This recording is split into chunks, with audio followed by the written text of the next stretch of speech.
Ce 20 janvier compte pour la montagne, puisque vous le savez, c'est aujourd'hui que doit se décider la réouverture ou pas des remontées mécaniques. Pour en parler, nous retrouverons Jean-Luc Bock et Alexandre Molin. Alors Alexandre Molin, c'est le grand jour. Est-ce qu'on y croit encore? Écoutez, dans la vie, il faut y croire jusqu'à la dernière seconde. C'est vrai que les signaux qui nous sont envoyés par le gouvernement via la presse sont pas très rassurants. Mais il faut bien que le gouvernement se rende compte que si aujourd'hui on n'a pas une décision pour ouvrir au plus tard le 30, c'est l'intégralité de la saison qui aura été gâchée et ce sera une année noire. Alors Jean-Luc Bock, j'imagine que de nombreuses transactions ont eu lieu depuis notre dernier duplex. Comment ça se passe? Vous négociez avec qui et quels sont les échos que vous en avez? Alors, depuis la dernière fois, oui, on continue à négocier avec les cabinets ministériels parce qu'aujourd'hui, on n'est toujours pas dans la certitude de sauvegarder l'intégralité de nos entreprises. Il y a toujours des trous dans la raquette, comme ça a été dit plusieurs fois, et il faut vraiment qu'on arrive à avoir des aides qui vont permettre à l'écosystème de fonctionner et de perdurer. Il ne serait quand même pas logique de perdre 60 ans d'évolution en l'espace de 2 ou 3 mois, parce que c'est ce qui risque de nous arriver si on n'est pas capable à nous aider suffisamment et à hauteur des pertes engendrées.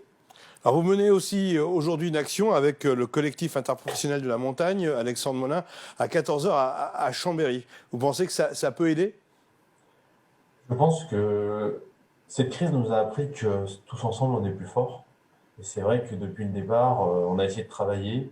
Nous, de notre côté, on a un collectif des entreprises de montagne pour essayer de, de se coordonner, de plus être en ordre dispersé.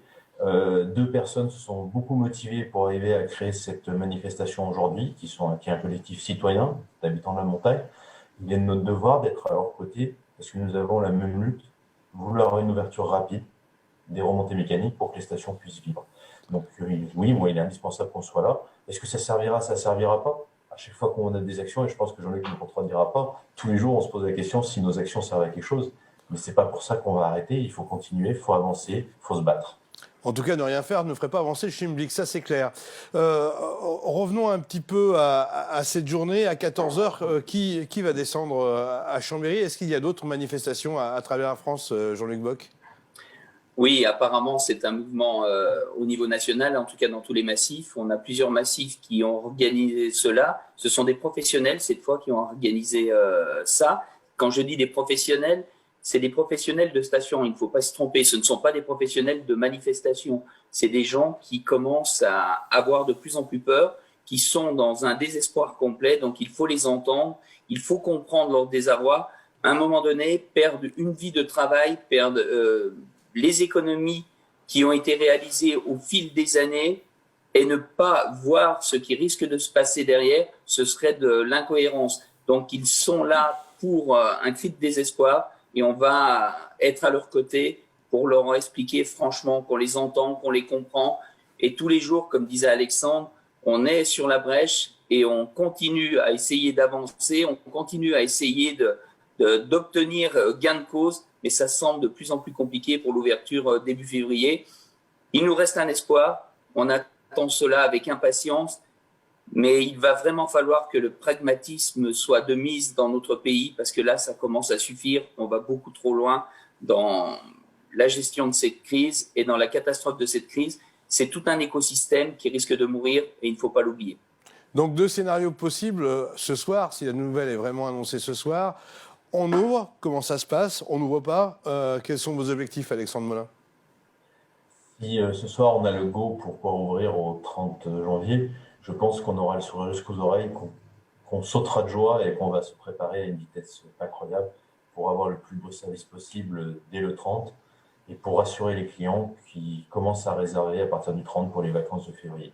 Il est indispensable qu'on soit ouvert en amont pour rassurer les clients et qu'ils nous fassent l'honneur de venir pour les vacances d'hiver. Et si toutefois on n'ouvrait pas, quelles seront vos actions, Jean-Luc Bock?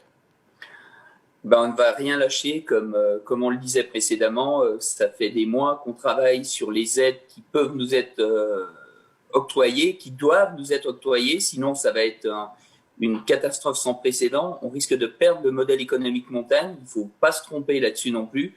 Donc on va continuer à travailler des sujets pour qu'il y ait absolument personne qui soit en dehors des aides, sinon toutes les personnes, tous les socioprofessionnels, tous les commerçants, tous les artisans et les entreprises, on va les perdre.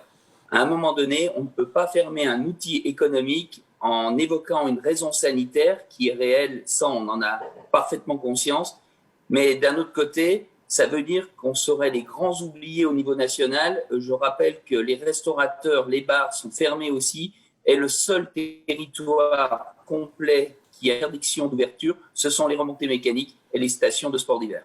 Messieurs, on sera à vos côtés à 14h pour le reportage et le suivi en direct. Et puis bien sûr, on se tient au courant en fin de journée pour savoir ce qu'il en est. Bon courage à vous et merci de vos investissements pour le monde de la montagne. À très vite.